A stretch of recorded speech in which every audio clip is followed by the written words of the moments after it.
সবাই কেমন আছেন?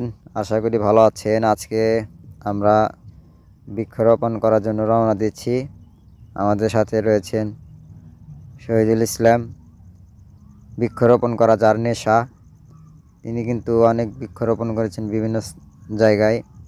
আজকে সিরাজগঞ্জে চায়নাবাদে 2-এ বৃক্ষরোপণ করবেন এবং যেগুলো বৃক্ষরোপণ করেছেন সেগুলো কিন্তু তিনি আমাদের দেখাচ্ছেন। আর আমাদের সাথে আজকে এসেছেন সিরাজগঞ্জের ভাইরাল মধু ভাই। তিনি আমাদের সাথে আজকে বৃক্ষরোপণ করবেন। তো চলুন আমরা বৃক্ষরোপণ করি। দেখেন যে আমরা বৃক্ষ এনেছি, এগুলো এখানে রোপণ করা হবে। রোড করে আনা হয়েছে, কিছু মেহেরগুনি গাছ আনা হয়েছে। রোড করিটায় যে নদীর ধারে আমরা রোপণ করব।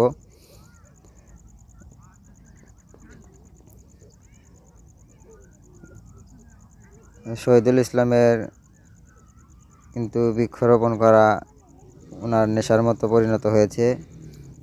তিনি কিন্তু বিভিন্ন স্থানে অনেক বৃক্ষরোপণ করেছেন। তাকে জিজ্ঞাসা করেছি আমরা, তিনি বলেছেন প্রায় 2000-এর মতো বৃক্ষরোপণ করেছেন এবং 3000-এর মতো তালের বীজ রোপণ করেছেন বিভিন্ন স্থানে। এই যে কিছু গাছ ওনাকে দেওয়া হয়েছে, ওই পাশে নতুন বাড়িঘর আছে, ওখান দিয়ে লাগানো হবে। আমরা আবার কিছু গাছ সামনের দিকে নিয়ে যাব। তো কিছু গাছ এখানে একটা দোকানদার আছে মুরব্বি, তাকে দেওয়া হচ্ছে তার বাড়িতে গাছগুলো গাড়ার জন্য। এটা হচ্ছে কবদাসপাড়া সরকারি প্রাথমিক বিদ্যালয়।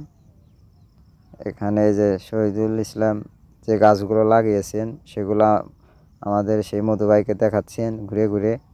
তিনি কিন্তু এখানে অনেক গাছ লাগিয়েছেন এবং গাছগুলো কিন্তু অনেক বড় হয়েছে। এটা হচ্ছে সিরাজগঞ্জ হাট পয়েন্ট।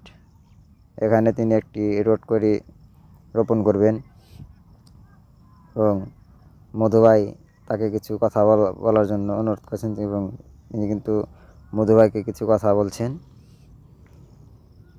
সে ভাইরাল মধু ভাই, তার কিন্তু অনেক ফলোয়ার রয়েছেন। তিনি বিভিন্ন হোটেলের খাবার নিয়ে কিন্তু ভিডিও করে থাকেন। তো আশা করি ভিডিওটি সবার ভালো লেগেছে। সবাই ভালো থাকেন। আবার নতুন ভিডিও আপনাদেরকে দেখাবো। ধন্যবাদ ভিডিওটি দেখার জন্য।